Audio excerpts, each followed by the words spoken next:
What is up, everybody? Welcome back to another Mets NFL 2025-2026 standings predictions, where today is the finale, guys. The NFC South. And again, I'm legitimately sorry for not posting the last one, or for posting this a week after the last one.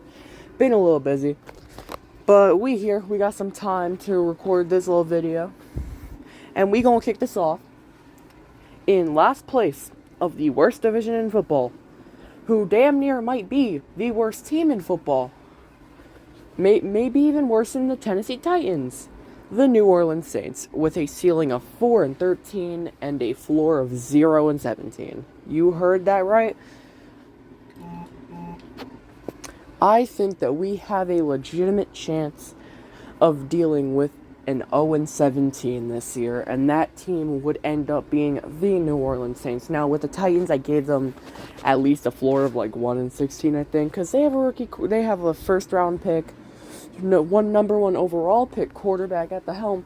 The quarterback battle was Tyler Shuck and Spencer Rattler here. These guys are QB3s on a bunch of the rosters, but they're competing for a starting job in New Orleans right now. That's how bad it's become.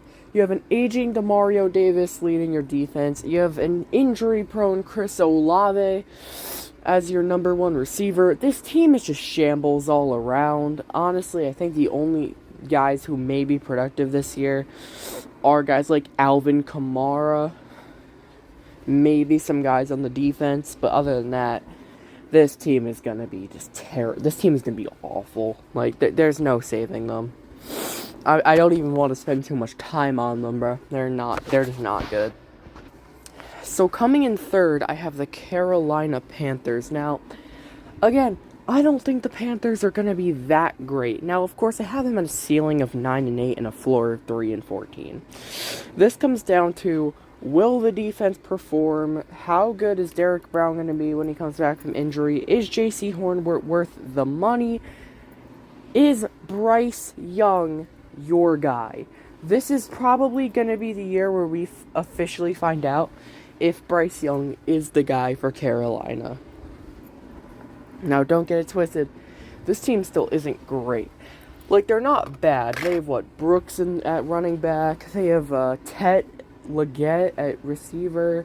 They're a very young team, which is kind of why I don't think that they're going to be crazy, but there's also room for a huge breakout out of this team. Sorry about that. And I do think that they could be a solid team. That being said, I mean, we've seen them the past 2 years. They're not great at all. There's definitely a potential for a breakout, which is why I have the ceiling at a winning record. But being completely realistic and honest, I think they're going to probably finish not at the floor. I think they're going to finish maybe at 6 wins, maybe 7. They're not terrible, but they're kind of just they're not great. Coming in second place, I have the Atlanta Falcons. Now, this comes down to, is Michael Penix going to be good for an entire season of NFL football? Now, you drafted 2 edge rushers in the draft, something that you probably should have did last year, but hey, the Michael Penix pick worked out. If only you weren't paying Kirk Cousins, but they're actively trying to trade that guy. The secondary is crazy, led by Bates and Terrell. You got, of course, the rookies leading the pass rush now. You got Drake London, who's poised for a breakout year, because he was nuts with Michael Penix as his quarterback at the end of last year. Bijan is a freak of nature. This team is just really, really solid overall. It just basically comes down to, is the quarterback position on lockdown? And we're going to find that out this year. I think that I have them at a ceiling of 11-6 and a floor of 7-10.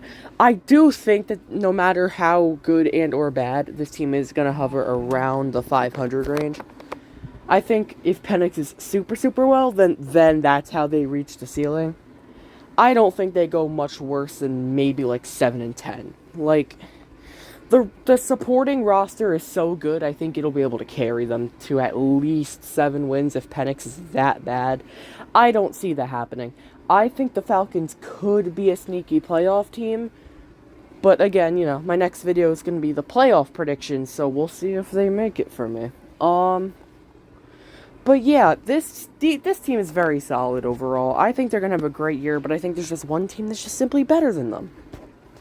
And to absolutely nobody's surprise, of course, there's only one more team left. 3 years in a row, maybe 4, maybe 5, I don't know. Who actually watches NFC South football? The Tampa Bay Buccaneers, I think, are going to win this division again.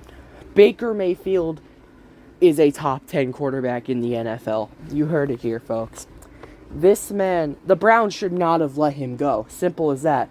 The Lord and Savior of the NFL and fantasy owners around the world, Bucky fucking Irving, is going to be a nut job when it comes to fantasy and just playing this year. With a okay RB2 and Rachaad White. You got Mike Evans, Chris Godwin, who might be back, but I don't think he's going to be back by the start of the season. But then you got Emeka Egbuka, who is probably the most NFL-ready receiver out of the draft. Definitely, I think, has the highest floor out of all the first and second round receivers. And yeah, the defense improved. They drafted a lot of defense, of course, which makes sense because their secondary is questionable. The secondary is definitely a little questionable, but overall, this team is very, very good, and I think that they're going to win this division. I have them at a ceiling of 11-6, but really they could go like 12-5 even. And then I have them floor of 8-9. That's if like everything goes to shit. Like, you got to keep in mind that there are some injury-prone guys on this roster. But when you have an NFL-ready rookie receiver and Mike Evans for Baker goddamn Mayfield with Bucky Irving, that offense is going to be undeniable this year. And I just think that they're the safest pick to win. If you enjoyed, do not forget to like and subscribe. I have a second channel for like baseball shit and MLB The Show shit now. So I'll put that in the description of the video. Go subscribe to that channel. My next video is going to be my playoff predictions.